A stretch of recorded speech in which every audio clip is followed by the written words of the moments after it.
শুধুমাত্র প্রশিক্ষিত শিক্ষক নিয়োগ নিশ্চিত করতে স্কুল সার্ভিস কমিশনের চিঠিতে বিএড ডিগ্রি উল্লেখ করা হয়েছে। পশ্চিমবঙ্গ স্কুল সার্ভিস কমিশন উচ্চ প্রাথমিক বিদ্যালয়ের শিক্ষক হিসাবে নিযুক্ত প্রার্থীদের জারি করা সুপারিশপত্রগুলিতে উল্লেখ করেছে যে তারা বিএড ডিগ্রি সহ স্নাতক হয়েছে। এই পদের জন্য এটি একটি বাধ্যতামূলক যোগ্যতা। কমিশন বলেছে যে উচ্চ প্রাথমিক স্তরে অর্থাৎ ক্লাস 5 থেকে 8 পর্যন্ত কোনো অপ্রশিক্ষিত প্রার্থী নিয়োগ না করা হয় তা নিশ্চিত করার জন্য যোগ্যতার উল্লেখ করা হয়েছে।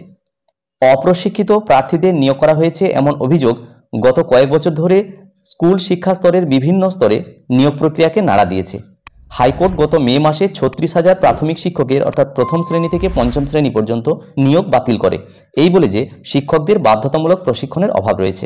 নভেম্বর মাসে কমিশন কর্তৃক জারি করা একটা বিজ্ঞপ্তিতে বলা হয়েছে, এটি সংশ্লিষ্ট সকলকে অবহিত করা হচ্ছে যে যোগ্যতার উদ্দেশ্যে পশ্চিমবঙ্গ বিধি 2 এর উপবিধি ইউ অনুসারে সমস্ত ধরনের পেশাদার যোগ্যতা স্কুল সার্ভিস কমিশন স্কুলের উচ্চ প্রাথমিক স্তরের শিক্ষক পদে নিয়োগের জন্য নির্বাচন বিধিমালা 2016 গ্রহণযোগ্য।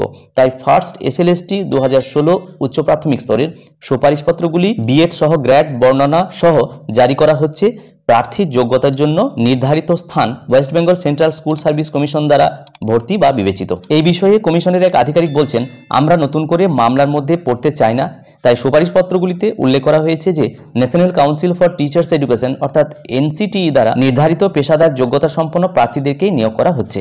কমিশনের পক্ষ থেকে সিদ্ধার্থবাবু বলছেন, বিএড ডিগ্রির বিভিন্ন রূপ রয়েছে, তাই আমরা যখন বলছি যে একজন প্রার্থী বিএড ডিগ্রি নিয়ে স্নাতক হয়েছেন তখন বিজ্ঞপ্তিতে তালিকাভুক্ত বিভিন্ন ধরনের এবং ডিএলএড ডিগ্রিগুলোকে বোঝায়। যখন প্রার্থীরা সুপারিশপত্র নিয়ে স্কুলে যোগদান করেন তখন প্রতিষ্ঠানের প্রধানের পক্ষে উপলব্ধি করা সহজ হবে যে শুধুমাত্র প্রশিক্ষিত প্রার্থীদের নিয়োগ করা হয়েছে। সুতরাং কমিশনের পক্ষ থেকে বিবৃতি দিয়ে বলা হচ্ছে যে কোনো অপ্রশিক্ষিত প্রার্থীদের নিয়োগ করা হচ্ছে না, শুধুমাত্র প্রশিক্ষিত প্রার্থীদেরকেই আপার প্রাইমারিতে নিয়োগ করা হচ্ছে। সেই জন্য উল্লেখ করা হয়েছে বিএড ডিগ্রি সহ স্নাতক, যেটা একটি বাধ্যতামূলক যোগ্যতা। যাই হোক, ছোট্ট এই ভিডিওটির মাধ্যমে বিষয়টি তুলে ধরার চেষ্টা করলাম।